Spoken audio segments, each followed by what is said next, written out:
What if the secret to eternal happiness wasn't about what you get, but about a simple, universal circuit of, well, give and take?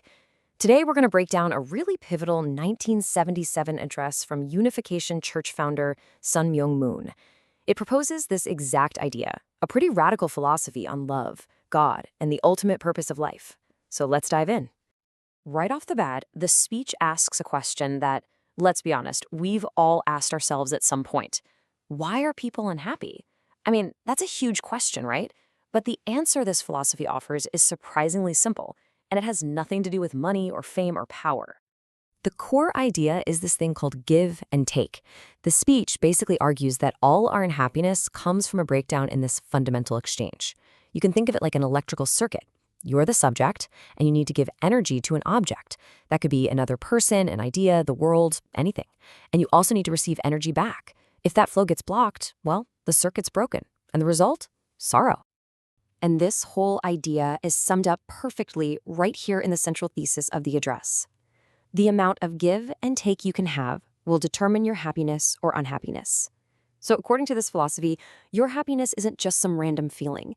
It's a direct measurement of how healthy your relationships are with, well, everything.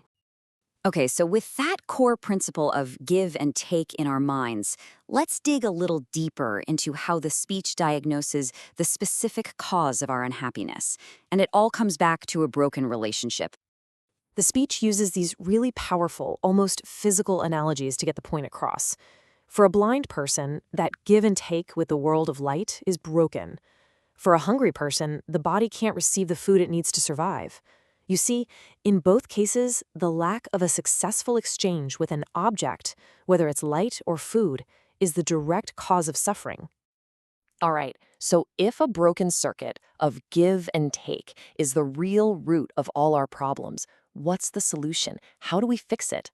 Well, this is where the speech pivots, arguing that the ultimate fix, and really the entire purpose of our existence, is found in one single powerful force. Now, what's fascinating here is how the speech just systematically dismantles all the other common goals we chase in life.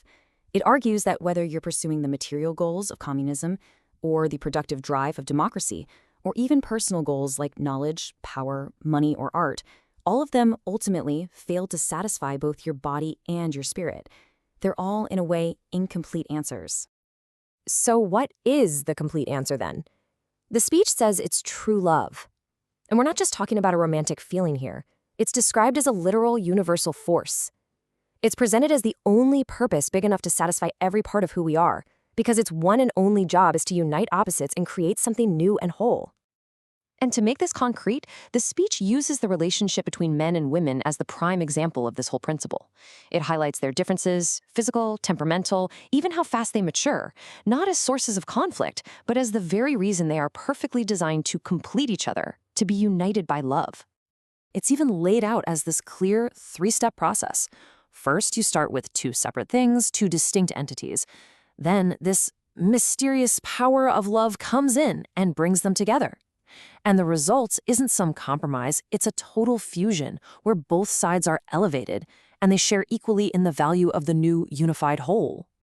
But this whole idea of love uniting opposites, it doesn't just stop with people. Oh no, the speech steals it way, way up, building it from a human principle into a really comprehensive and, for its time, pretty radical theological framework. It's all centered on a new way of looking at God. Which, of course, brings us to one of the biggest questions in religion. And the answer, at least according to this speech, ties directly back to that core principle we started with, give and take. And here's the really crucial point. In this view, creation was not a one-way street. God, as the ultimate subject of love, actually needed an object to give that love to. Without humanity there to receive it, God's own love circuit would be incomplete. That makes us an absolutely essential partner to God. This quote, wow, it's really the heart of the theological argument, and it is an incredibly bold statement. It's claiming a level of partnership where a person can actually say to God, without me, you are not perfect. That suggests the power of true love raises humanity to a position of indispensable equality with its own creator.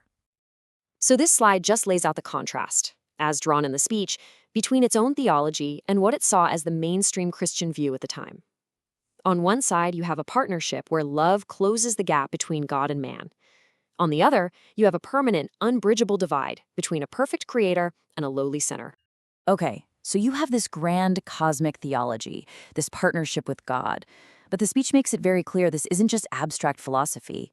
It was meant to translate directly into a real-world mission, one aimed squarely at the problems of a specific place and time, America in the 1970s. The way the speech frames it, the conflict in the world is basically a battle between two different kinds of love.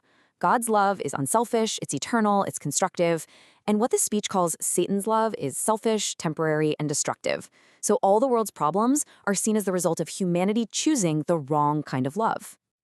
And this huge cosmic battle gets focused down on three specific things the church saw as critical moral failures in America back then.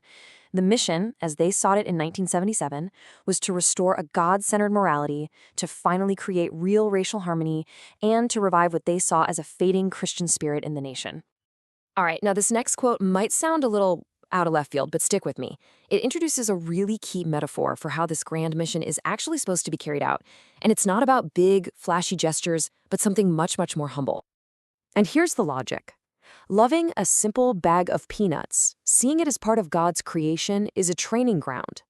The idea is, if you can learn to see value and give love to something that humble, you're practicing the unselfish love that's needed to love all of humanity, and eventually, God. That small act is seen as the first step to restoring dignity to everything. So in the end, this speech argues that the entire universe is built on a simple circuit of give and take, and that circuit finds its highest expression in unselfish love. This love is what gives our lives purpose, it's what connects us to God, and it's what has the power to heal a nation.